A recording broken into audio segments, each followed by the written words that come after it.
Girlfriend के खर्चों के लिए किया वृद्धा का अपहरण, मांगी 80 लाख की फिरौती। हाथरस सदर क्षेत्र के घंटाघर से गर्लफ्रेंड के खर्चे पूरे करने के लिए युवक और उसके दोस्तों ने किया 65 वर्षीय वृद्धा का अपहरण, मांगी 80 लाख की फिरौती। अपहरण की घटना के मात्र 3 घंटे के भीतर पुलिस ने अपहृता को किया बरामद और तीनों अभियुक्तों को किया गिरफ्तार। आपको बता दें कि हाथरस सदर कोतवाली क्षेत्र के हलवाई खाना घंटाघर की रहने वाली 65 वर्षीय महिला वृद्धा सुनीता दीक्षित का 3 युवकों के द्वारा उस समय अपहरण कर लिया जब वह इसी थाना क्षेत्र की अपनी धर्मशाला में भागवत कथा सुनने गई थी।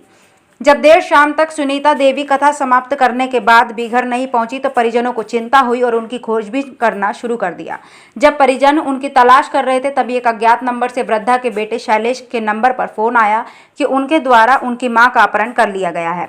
तत्काल 80 लाख रुपए की फिरौती देकर उनकी मां को ले जाएं। फोन आने के बाद तत्काल वृद्धा के बेटे शैलेश ने सदर पुलिस को इस पूरे मामले की जानकारी दी। अपहरण की जानकारी मिलते ही पुलिस अधीक्षक हाथरस विनीत जायसवाल के द्वारा तत्काल 3 टीमों का गठन कर वृद्धा की सकुशल बरामदगी के आदेश जारी कर दिए गए। टीमों के द्वारा सर्विलांस की मदद से हाथरस जिले के कई स्थानों पर दबिश देते हुए आरोपियों की तलाश शुरू कर दी गई और पुलिस ने मात्र 3 घंटे के अंदर तीनों युवकों को गिरफ्तार कर सुनीता देवी को सकुशल बरामद कर लिया। पूछताछ में अभियुक्त सौरभ ने बताया कि दिल्ली में उसकी गर्लफ्रेंड है जिस पर काफी खर्चा होता है, वहीं वह जल्दी अमीर बनना चाहता था, साथ ही उसे सट्टा भी खेलने की आदत है, इसलिए उसने अपने दोस्तों के साथ वृद्धा के अपहरण का प्लान बनाकर उनका अपहरण कर लिया और 80 लाख रुपए की फिरौती की मांग की थी। पूरे मामले का खुलासा करने के बाद पुलिस अधीक्षक हाथरस के द्वारा एडीजी आगरा जोन की तरफ से एसओजी और हाथरस कोतवाली पुलिस की टीम को 15,000 रुपये नगद इनाम प्रदान किया गया है। हाथरस से राकेश दीक्षित की रिपोर्ट। कल दिनांक 11 अक्टूबर की रात थाना कोतवाली पुलिस को सूचना प्राप्त हुई थी। एक शैलेश दीक्षित नाम के व्यक्ति जो एक दुकान करते हैं परचून की, इनके द्वारा सूचना थाना कोतवाली पुलिस को दी गई थी कि उनकी माताजी जो दोपहर को धर्मशाला गई थी भागवत कथा सुनने, वो रात तक घर लौट के वापस नहीं आई और शाम करीब 7 बजे उनके फ़ोन पे एक कॉल आई जिसमें किसी अनजान व्यक्ति द्वारा उन्हें बताया गया कि उनकी मां का अपहरण हो गया है और वो उस आदमी के कब्ज़े में है और उसको छोड़ने के एवज में 80 लाख रुपए की फिरौती की मांग की गई। इस सूचना पे तत्काल थाना कोतवाली पुलिस द्वारा परिजनों की लिखित तहरीर के आधार पर सुसंगत धाराओं में अभियोग पंजीकृत किया गया।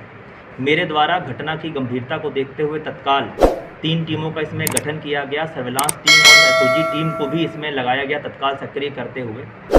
इसमें इन टीमों द्वारा त्वरित कार्रवाई करते हुए सूचना के मात्र 3 घंटे के भीतर इसमें मैनुअल इनपुट, टेक्निकल इनपुट सभी तरह के जो है विसूचना संकलन की कार्रवाई की गई और लगातार कई संभावित जगहों पर दबिश दे के नाकेबंदी करके कोटा कपूरा रोड के पास घेराबंदी करते हुए इस गाड़ी को पकड़ा गया और इस कार्रवाई में जो तीनों अपहरणकर्ता थे उन शातिर बदमाशों को पुलिस द्वारा मौके से गिरफ्तार किया गया और जो अपहृत महिला थीं, वृद्ध महिला थीं, उनको सकुशल पुलिस द्वारा बरामद किया गया और इसमें अपहृता महिला का मेडिकल कराकर और पूर्ण सकुशलता के साथ उनके परिजनों को सुपुर्द कर दिया गया। जो तीनों बदमाश मौके से इस घेराबंदी की कार्रवाई में गिरफ्तार हुए, उनके कब्जे से 2 अवैध तमंचे, जिंदा कारतूस बरामद हुए हैं। इसके अतिरिक्त जिस मोबाइल फ़ोन से फिरौती की मांग की जा रही थी वो मोबाइल फ़ोन भी उनके कब्जे से बरामद किया गया है और इको गाड़ी, जिस गाड़ी में इन्होंने अपहरण की घटना को अंजाम दिया था, वो गाड़ी भी पुलिस द्वारा इनसे बरामद की गई है। इन तीनों अभियुक्तों के विरुद्ध थाना कोतवाली पुलिस द्वारा नियमानुसार वैधानिक कार्रवाई की जा रही है तथा इस सराहनीय कार्य करने वाली पुलिस टीम को श्रीमान एडीजी आगरा जोन महोदय द्वारा 25,000 रुपये के नगद पुरस्कार की घोषणा की गई है तथा मेरे द्वारा भी इस टीम को इनके सराहनीय कार्य के लिए 15,000 रुपये के नगद पुरस्कार से पुरस्कृत किया गया है। मकसद क्या था सर इन लोगों का? इन तीनों अभियुक्तों से जो गिरफ्तार हुए हैं विस्तृत पूछताछ की गई है। इनका मकसद इसमें जल्द से जल्द कम समय में ज़्यादा से ज़्यादा पैसा कमाना था। ये तीनों जो है नए उम्र के लड़के हैं। इसमें जो मुख्य अभियुक्त है सौरभ अग्रवाल, वो थाना इगलास क्षेत्र का निवासी है और उसके पिता की छोटी सी परचून की दुकान है और उसके पिता की इको गाड़ी है जो सवारी के रूप में, टैक्सी के रूप में इनके द्वारा चलाई जाती थी। उसके खर्चे उसके अनुसार बहुत बड़े थे। पूछताछ में उसके द्वारा बताया गया कि दिल्ली में सट्टा में भी वो काफ़ी पैसा लगा रहा था। उसकी गर्लफ्रेंड के ऊपर भी काफ़ी पैसे उसने खर्च कर दिए थे और उसका अपनी ख्वाहिश थी कि जल्द समय में, कम समय में वो ज़्यादा से ज़्यादा पैसे कमा ले। यही सब चीज़ें उसके दिमाग में आईं और इस षड्यंत्र ने उसके दिमाग में जन्म लिया। इसमें उसके द्वारा पूछताछ में ये भी बताया गया कि घटना की योजना बनाते वक्त क्राइम पेट्रोल जैसे कुछ धारावाहिक उसने देख रखे थे, जिसके वजह से उसके दिमाग में इस योजना जो है आई। इसमें इसने अपने 2 साथियों को भी, जो इसके दोस्त हैं, उनको भी इन्वॉल्व किया और पैसे का लालच देकर ये पूरी योजना में शामिल किया और बहुत ही शातिर तरीके से, सोचे समझे तरीके से इनके द्वारा इस पूरी घटना को अंजाम दिया गया।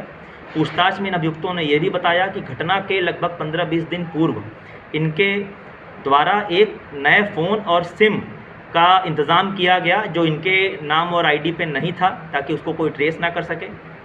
इसके अतिरिक्त इन्होंने इस पूरे अपहरण की योजना में रेकी भी की और जिस महिला का इनके द्वारा अपहरण किया गया, इनसे 2-3 दिन पूर्व एक भागवत कथा में इन लड़कों द्वारा बातचीत करके इनसे जान पहचान बनाई गई, उनको अपने विश्वास में लिया गया और कल दिनांक 11 को, जिस दिन की ये घटना है, दोबारा वो उनसे मिले और उनको अपनी बातचीत में उलझाया और उनको बहाने से बुलाकर वो अपने साथ बाहर ले गए और फिर अपनी इको गाड़ी में बैठा के उनका अपहरण कर लिया। और उसके बाद जगह जगह पे, हाईवे पे इनके द्वारा अपनी गाड़ी को कई जगहों पे घुमाया गया, जहाँ पे जगह बदल बदल के इनके द्वारा अपहर्ता के बेटे को फिरौती के लिए कॉल की गई और इसी दौरान पुलिस की घेराबंदी में इन अभियुक्तों की गिरफ्तारी की गई। इससे पहले भी कोई क्राइम रिकॉर्ड था, पहली बार की घटना? हाँ, इनसे विस्तृत पूछताछ इस संबंध में की गई है। अभी तक इनका कोई भी पुराना आपराधिक इतिहास नहीं मिला है और इन लोगों द्वारा बताया गया है कि पहली बार ही इनके द्वारा ये घटना कारित की गई।